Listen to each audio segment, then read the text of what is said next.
तो चलिए आज हम लोग बात करते हैं कि आदिवासी धीरे-धीरे कालांतर में गैर आदिवासी में कैसे परिवर्तित हो रहे हैं। इस विषय पर आज हम लोग चर्चा करते हैं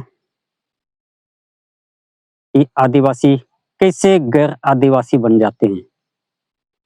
तो इस धरती पर जितने भी लोग रहते हैं, जितने भी धर्म संप्रदाय के लोग रहते हैं, सब एक दिन किसी न किसी भूभाग का यानी किसी न किसी देश में वो आदिवासी था।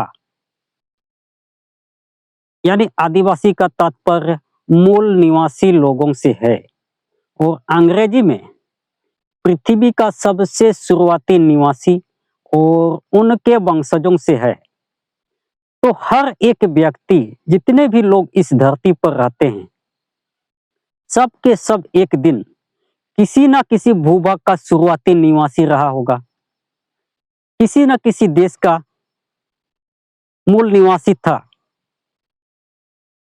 लेकिन जनसंख्या के बढ़ते बढ़ते धीरे धीरे अपनी मूलभूत सुविधाओं की पूर्ति के लिए वो अपने स्थान से धीरे धीरे दूसरे स्थान की ओर यानी अपने देश से दूसरे देश की ओर पलायन करना शुरू किया।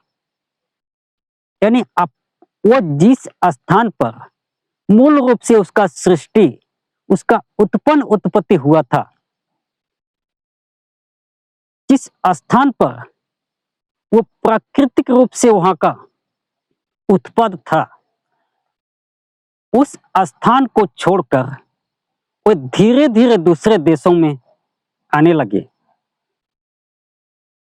जो अपना जो स्थान कुदरत का हिस्सा जो जहां पर मिला हुआ था, उस स्थान को छोड़ छाड़ के वे अगर दूसरे देशों में चले जाते हैं तो उस देश में वो नागरिक गिने जाएंगे, उस देश के नागरिक समझे जाएंगे, नागरिक माने जाएंगे। जैसे कि हमारे देश में कई धर्म संप्रदाय के लोग हैं जो इस देश के मूल निवासी नहीं हैं और किसी दूसरे देश से आकर हमारे देश में रह रहे हैं, इसलिए वे हमारे देश के नागरिक हैं। हमारे देश के आदिवासी नहीं, हमारे देश के नागरिक हैं, भारतीय नागरिक हैं। इस प्रकार अगर हम यहाँ के मूल आदिवासी हैं, मूल नेटिव हैं, मूल निवासी हैं, अगर हम भी इस देश को छोड़कर किसी दूसरे देश में चले जाएंगे और उस देश में हम लोग रहने लगेंगे, तो हम वहाँ के आदिवासी नहीं, हम जिस देश में चले जाएंगे उस देश के नागरिक समझे जाएंगे, वहाँ के नागरिक माने जाएंगे। तो इस प्रकार जो स्थान का फेरबदल करने से, यानी आप जिस स्थान में शुरुआत से रहते आ रहे हैं, अगर उस स्थान को छोड़ छाड़ के आप किसी दूसरे देश में चले जाएंगे या पृथ्वी के किसी दूसरे भूभाग में चले जाएंगे, तो आप अपना आदिवासी होने का जो आपको विरासत में मिला हुआ था, जो स्थान आपको विरासत में मिला हुआ था, उस स्थान को छोड़कर आप किसी दूसरे के स्थान पर चले जाते हैं, तो आप उस स्थान पर नागरिक हो जाएंगे, वहां आदिवासी नहीं रहेंगे। हम लोग भी दूसरे देश में चले जाएंगे, यहाँ इंडिया में यानी भारत में हम लोग आदिवासी हैं, लेकिन हम भारत छोड़कर किसी दूसरे देश में चले जाएंगे तो हम उस देश के नागरिक रह जाएंगे, वहां के नागरिक हो जाएंगे। फिर वहां के नागरिक होने के बाद अगर हम पुनः अपने देश में वापस आ जाते हैं तो भी हम इस देश में नागरिक ही रह जाएंगे, क्योंकि आदिवासी का अधिकार यानी आदिवासी का जो पहचान है, एक बार अगर खो देते हैं तो फिर से इसे हासिल करना बहुत मुश्किल है, नामुमकिन है, बिल्कुल फिर से हासिल नहीं किया जा सकता है। जैसे कि हमारे देश में जो ब्राह्मणवादी व्यवस्था के लोग हैं, उनका डीएनए यूरेशिया के लोगों से मिलता है। तो ब्राह्मण लोग उस देश के यानी यूरेशिया के आदिवासी थे, पूर्व में यूरेशिया के रहने वाले मूल लोग थे, लेकिन उस स्थान को छोड़कर वे हमारे देश में आ गए, इसलिए वे यहाँ के नागरिक हैं, इस देश के नागरिक हैं। यही एक स्थान परिवर्तन यानी जिस स्थान पर आप मूल रूप से रहते आ रहे थे, उस स्थान को अगर आप छोड़कर किसी दूसरे स्थान पर यानी दूसरे देश में चले जाते हैं, तो आप उस देश के नागरिक समझे जाएंगे, नागरिक माने जाएंगे। कि स्थान परिवर्तन की जगह से, स्थान परिवर्तन करने के वजह से, यानी आप जिस देश के आदिवासी हैं, अगर उस देश को छोड़कर किसी दूसरे देश में रहने लगेंगे, तो आप उस देश के नागरिक समझे जाएंगे, वहां के आदिवासी नहीं समझे जाएंगे। इस बदलाव के कारण ही आदिवासी गैर आदिवासी में परिवर्तित हो जाता है।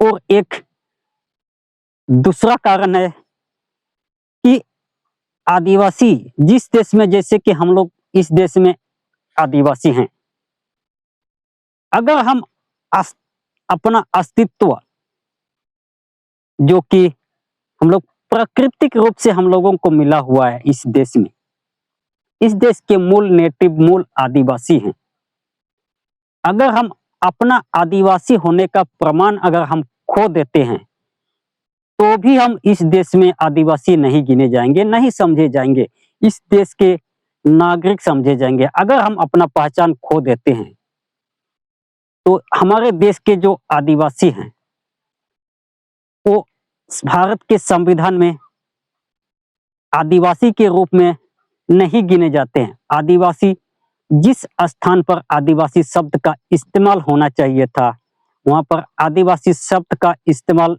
नहीं किया गया है।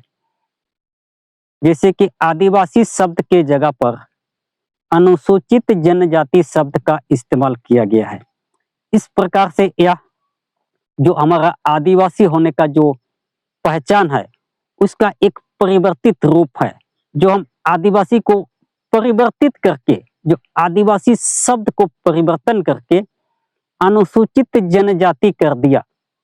और हम लोगों ने, हमारे जो आदिवासी भाई लोग हैं, इसको स्वीकार भी किया, मान भी लिया। आदिवासी जगह पर हमको अनुसूचित जनजाति कर दिया गया है, और हम इसको मान लिए हैं।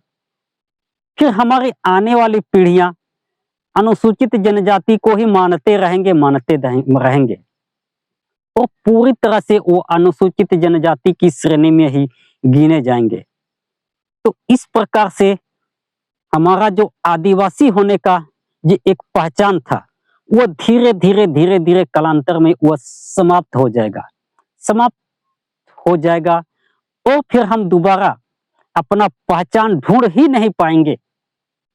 इस प्रकार से अगर हम अपना पहचान खो देते हैं, अपना जो विरासत है, जो पारंपरिक रूप से हम लोगों को मिला हुआ है, उन सब को अगर हम खो देते हैं, तो फिर हम अपने ही देश में, इस देश के मालिक होते हुए, हम गैर आदिवासी यानी विदेशी नागरिक बन सकते हैं।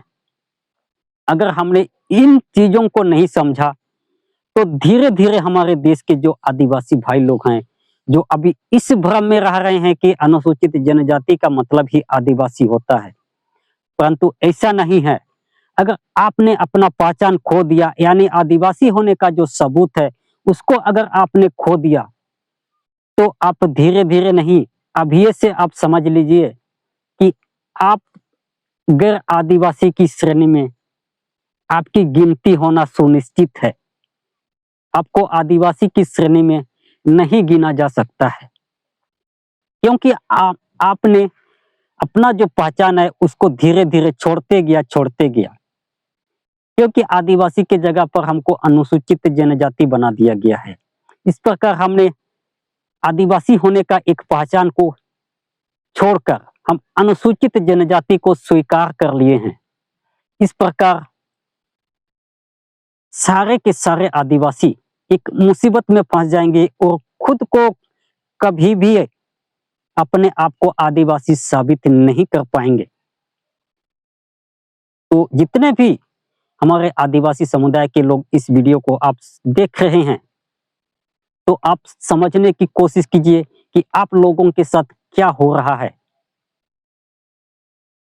और समझिए आदिवासी का तात्पर्य क्या है। आज संयुक्त राष्ट्र संघ में मोदी जी बोल रहे हैं कि हमारे देश में आदिवासी नहीं है, एक भी नहीं है। तो इन चीजों को आप समझने की कोशिश कीजिए और इस चैनल को आप जरूर से जरूर सब्सक्राइब कीजिए, लाइक कीजिए और शेयर करना मत भूलिएगा। तो चलिए अगले वीडियो में आज मिलते हैं हम लोग।